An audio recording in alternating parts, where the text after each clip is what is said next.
Yo, what's going on, guys? Today we're going to take a look at some of my favorite plays for the NBA slate on Draftkings and Yahoo for Tuesday, October the 29th. We're going to go through and talk about some guys that I like, that I'm seeing the night before that I'm going to be targeting. I'll try and give a mixture of stud plays and value plays as well. Just don't want to give you all the expensive players. Do want to try and hit on some value throughout the video.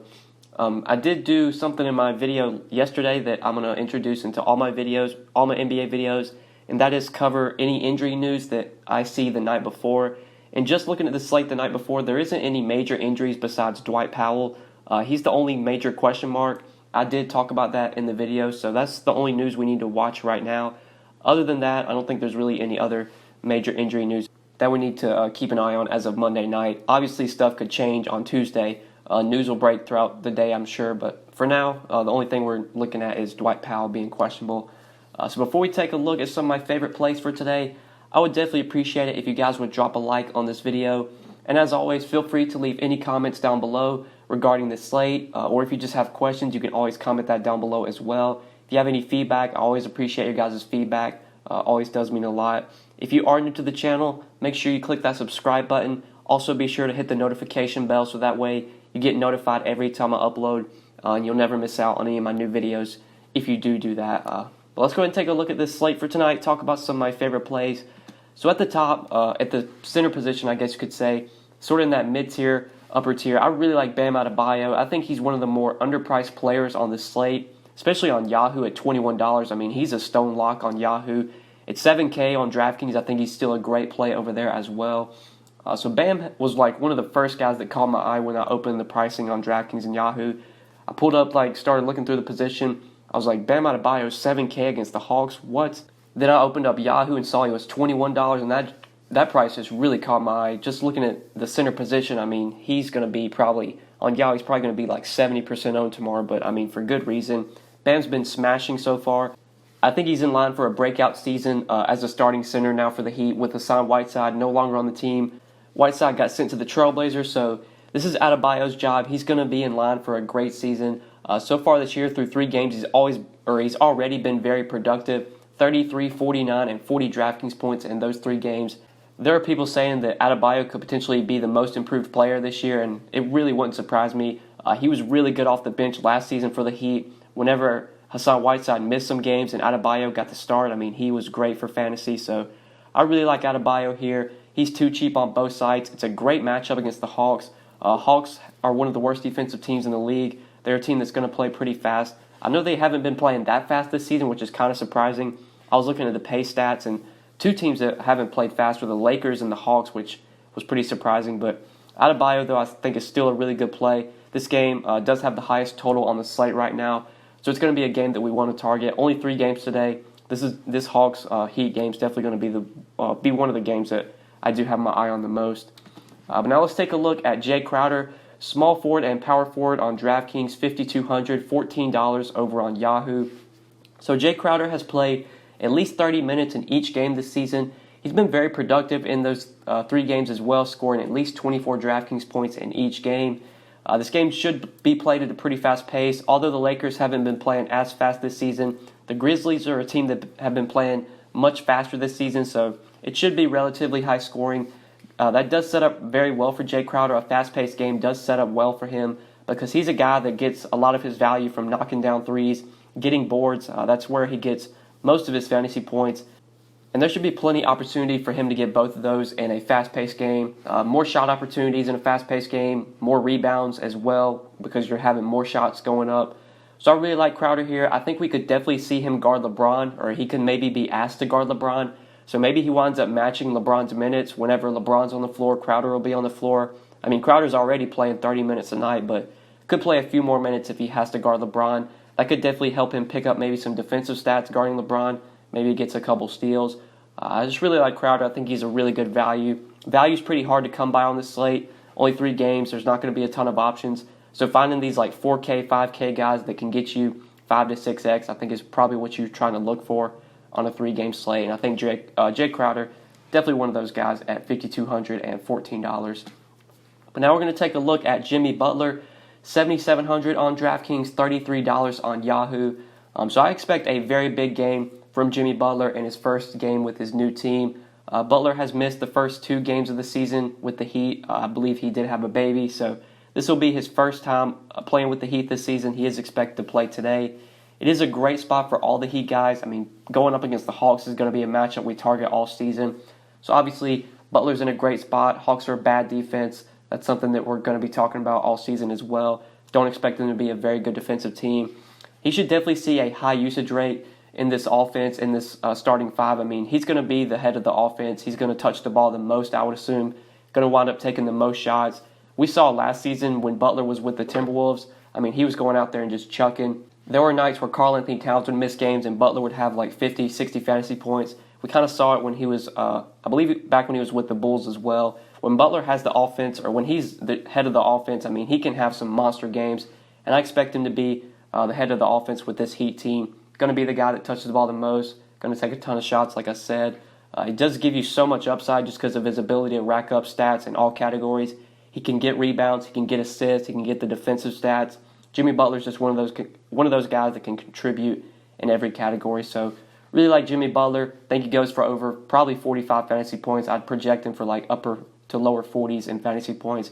And at $7,700, I just think that's way too cheap. $33 on Yahoo. Way too cheap for Butler as well. But now we're going to take a look at Ja Morant. He is $7,100 on Draftkings, $27 on Yahoo at point guard. So after starting off his NBA career pretty slowly, had 2 pretty poor games, at least for Morant standards. This was one of the guys that was being talked about as one of the top draft picks coming into the league, him and Zion Williamson. He's pretty much the favorite to win the Rookie of the Year now that Zion has gotten hurt. I think he's going to be set up to have a pretty good season, rest of season. He finally exploded in his last game against Brooklyn. It was his best game of the season, going for 30 points, 4 rebounds, and 9 assists, scored 50 DraftKings points. He came in clutch at the end of the game as well. I believe he scored the game-tying shot, or maybe gave them the lead. I believe it was like a layup with like 7 seconds left. It gave the Grizzlies a 1-point lead, and then he blocked Kyrie Irving. Kyrie Irving was trying to take the game-winning shot, and Morant blocked him. So Morant's coming off a big game. I expect another big performance here against the Lakers. This should be definitely one of the best game environments between the 3 games we have on the slate. This game and the first game, the Miami Heat and Atlanta Hawks game, I think those are going to be the 2 games we probably want to target the most. Like I said back at the beginning with talking about Jae Crowder, Memphis is a team that's going to be playing very fast this season. They're already towards the top of the league in pace. So that's something we haven't seen in previous years. Usually we think of Memphis and we think of slow, good defensive team. It's different this year. They're going to be playing up in pace. They're going to be playing very fast with Morant at point guard. So this game should be high scoring, should stay competitive. I really like Ja Morant here. I expect another big game from him. And he's definitely a guy that I'm going to be targeting on both sides. $7,100 on DK, $27 on Yahoo. But now as a value play at power forward center, this is one value play that is injury dependent. We are going to need to watch the Dwight Powell injury news because that really does impact Kleber. But assuming Powell is out, Kleber's only $3,700 on DraftKings, $10 on Yahoo. I think he's a really good value on both sides. So like I said, Powell's questionable heading into Monday. That's going to be a big injury to watch because it really impacts Kleber's value if Powell plays or not. If Powell is out, I think Kleber is a great value play. If Powell plays, I don't want to target Kleber at all because he's going to lose a lot of minutes.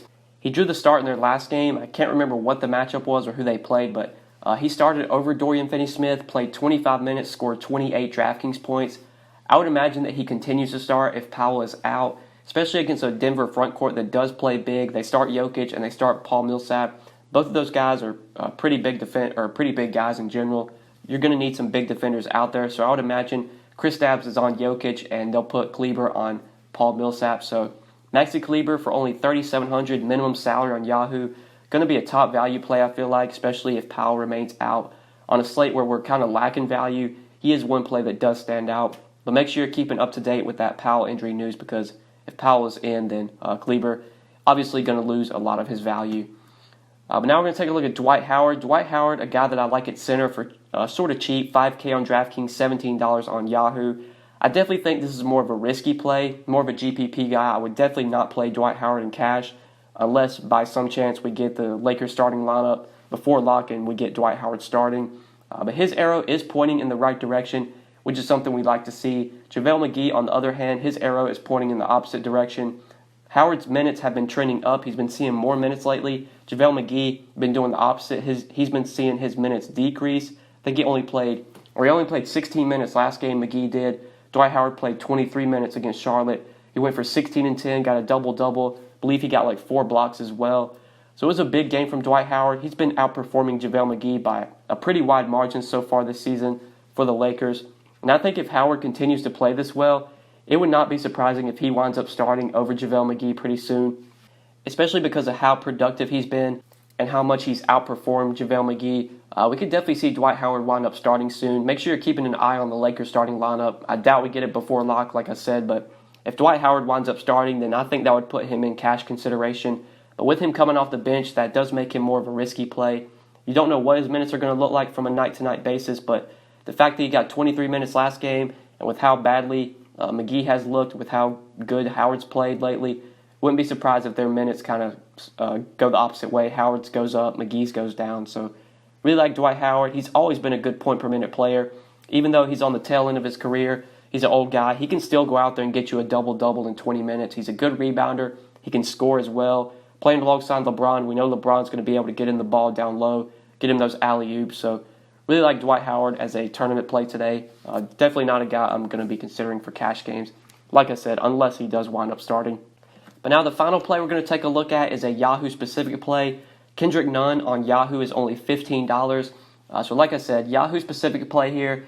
Where Nunn is priced up to $6,000 on Draftkings, I don't think I'm going to be targeting him over there just because that is a pretty expensive price tag. On the other hand, where he's 15 on Yahoo, usually on Yahoo I look for 10 points more than what a guy's salary is.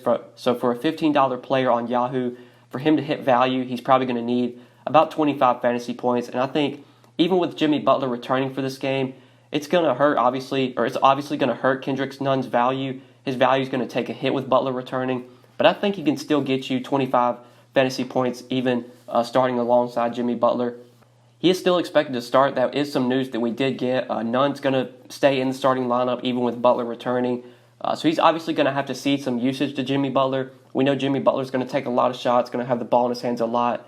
But I still expect Nunn to be a good scorer. I mean, that's what he's been able to do so far this season. I believe he's gone for like 18, 24, and like 22 points. He's also chipped in with the peripherals as well, getting you a couple rebounds and a couple assists. Kendrick Nunn, $15 on Yahoo. More of a Yahoo-specific play, I think, makes a lot of sense if you're looking for a cheap shooting guard over there. Great game against the Hawks, obviously. Fast-paced game, should be a lot of possessions, should be a lot of scoring opportunities. You can definitely target Nunn as a cheap value. But that's it for my plays for today, guys. Those are just some players that I'm targeting the night before that really catch my eye looking at the slate the night before. Thank you guys so much for watching. I do really appreciate it. Make sure you check out one of my more recent videos that is popping up on the screen right now. You can also hover over my YouTube logo to subscribe to the channel. And like always, feel free to leave any comments, any questions, any feedback down below in the comment section. I do always appreciate your guys' feedback. But good luck tonight. Thank you so much for watching, and we will see you in the next video. Peace.